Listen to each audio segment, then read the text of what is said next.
My God, I hate drugs. Ang pakiusap lang po, hindi naman po permanente itong nangyayaring krisis. Talaga naman pong krisis, nakakaabala ang pagtaas ng presyo, no? Dahil mahigit 200% ang itinaas ng presyo at hindi natin yan talaga inaasahan dahil medyo stable naman yung presyo ng crudo, no?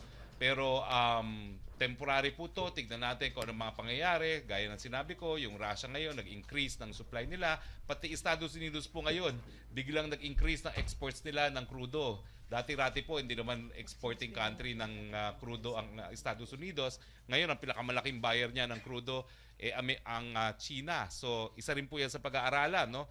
Kung ang China umaangkat sa Amerika, bakit hindi rin tayo umangkat? Halos pareho naman ng distansya dyan, no? Kasing layo rin yan sa Middle East, no? So, lahat po yan, tinitignan ngayon ng gobyerno dahil hindi katanggap-tanggap na habang tumataas ang presyo ng crudo, wala tayong hakbang na ginagawa. Ang assurance lang po ni Presidente, hindi po tayo nakaupo lamang, tinitignan po natin lahat ng options at kung po pwedeng makahanap ng paraan, hahanapin po natin yan. Okay, Salarina Monte to be followed by Dreo. Microphone. Good morning. Regarding the some lawmakers are apparently hesitant to pass another package of this CTRP. How confident are you that your target will be met, and if not, how would it affect the cash flow of the government? Okay. For package 2, what we are actually looking at is rationalizing fiscal incentives. So what we want to do, number one, is to decrease the corporate income tax of small and medium enterprises. Kasi if you look at it, mas malaki yung population, kumbaga, ng small and medium enterprises, and it's unfair that they are paying a higher income tax as compared to bigger companies with incentives. So number 2, what do we want to do with the fiscal incentives? Hindi naman po totoo na tatanggalin natin silang lahat. What we want to do is to rationalize them, to make them time-bound, efficient, transparent, and target-based. So, anong ibig natin sabihin dito? Gusto natin na once nakuha mo na yung iyong pinuhunan, kumbaga, hindi forever ang iyong incentives, dapat nagko-contribute ka na sa gobyerno.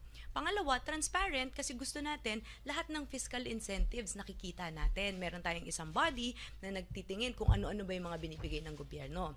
Pangatlo, targeted, because what we want is those companies that are actually giving back to the people, like for example, yung nagbibigay ng training sa kanilang mga empleyado, nag-i-increase ng kanilang productivity, or nagbibigay ng bagong technology, innovations. These are the types of corporations that we want to give incentives. So as long as you are doing these things, that you are giving targeted, they are transparent, they are time-bound, and then they are efficient, then hindi tayo dapat mag-worry na tatanggalan tayo ng incentives. Kasi pwede ka naman mag-apply uli ng incentives as long as meron kang dinadagdag na bagong innovation, nagdadagdag ka ng tulong sa mga tao. Kumbaga, it's a growing process. So, kailangan laging may innovation para yung progress mo habang nagbibigay ka ng incentives, dire-diretso pa rin. So, right now, we are having healthy discussions with our legislators, and tinitignan naman po nilang maigi kung ano magiging impact nito at paano yun makakatulong sa kanilang mga distrito.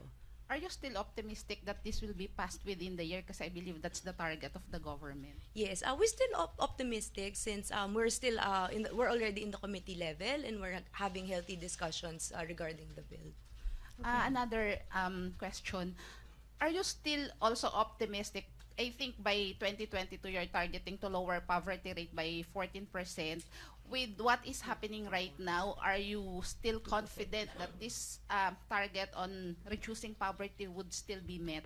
Yes, ma'am. Because as we already stated, the surveys actually show that the self-rated poverty and hunger is going down. And also, we are increasing education funds, hospital funds. So we think na the basis for you to reduce poverty is number one, to increase education.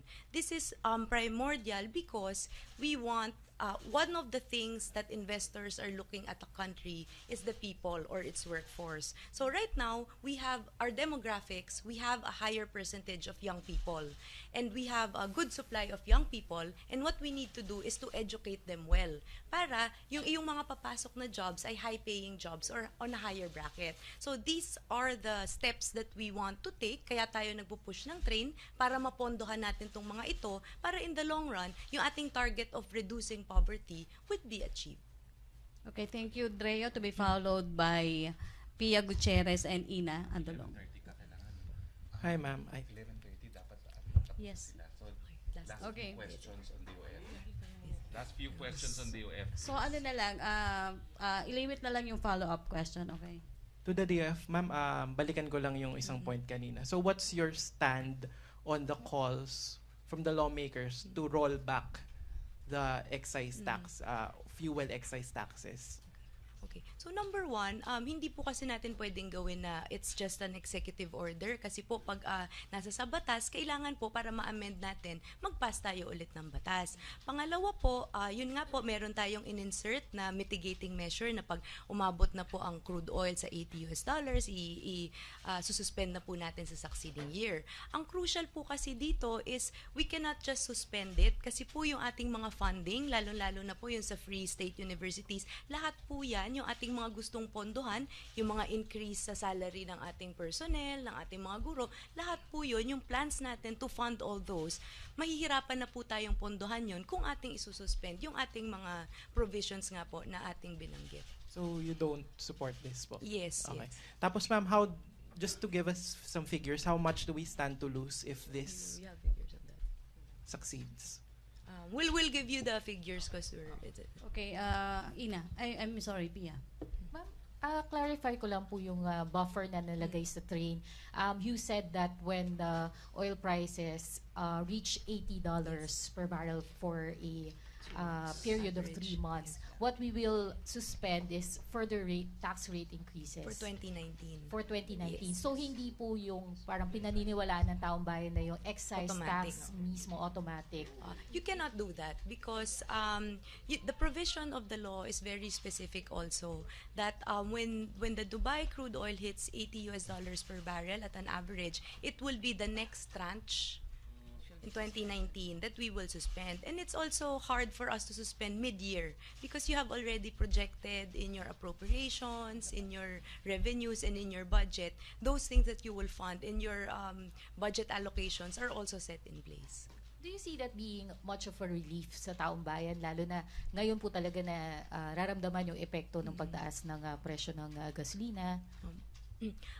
Yun nga po. So we are trying to implement yung unconditional cash transfers kasi po yung naging kanilang binatikos nga po, hindi po lahat ng beneficiaries nakakakuha. So since naipasa na po nila yung national ID, then it will be easier for us to implement that. So yung ating mga buffers like yung conditional cash transfers, unconditional cash transfers, at saka yung ating mga subsidies, talaga pong ngayon po niro-roll out na rin po natin. DSWD also can give you figures on that. Last na lang po, considering the situation right now, how likely does the government see yung suspension ng further tax rate increases on excise oil? For the oil, we're really looking forward with the meeting of the OPEC countries with Russia because that would be a really big help for us if they increase oil production. Kasi one of the reasons why it's actually the price of oil is increasing because there's a shortage of supply.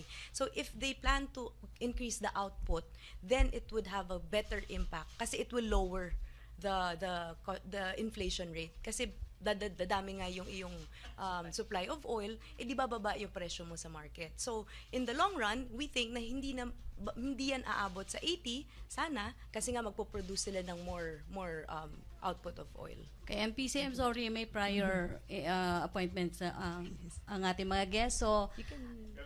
Rosalie Cos, limit your questions, may follow-up question, and Joanna muna. Hi, ma'am. Kay Asek Alvarez po. Nabanggit niyo po kanina na isa sa mga contributory dun sa inflation, yun pong pagdadagdag ng purchasing power sa mga mamamayan. Ano po ang stand ng DOF pagdating sa proposal na i-increase yung national minimum wage ng $750? Hindi na po kasi yan scope ng DOF. Anyway, may batas po dyan. Opo. Regional wage boards po magdedetermine. Hindi na po tayo po pwede bumalik sa national minimum wage nang wala pong bagong batas galing sa Kongreso. So Okay. ngayon po talaga, regional wage boards. Pero tinawagan na nga po, no, nag-issue na ng mandatong presidente sa lahat ng regional wage boards na magpulong na at pag-aralan kung kinakailangan kang itaas ang mga regional minimum wage. Okay, Joanna. Yes, ma'am, tanong ko lang po, I don't know if scope rin ito ng DOF but I'll ask it anyway.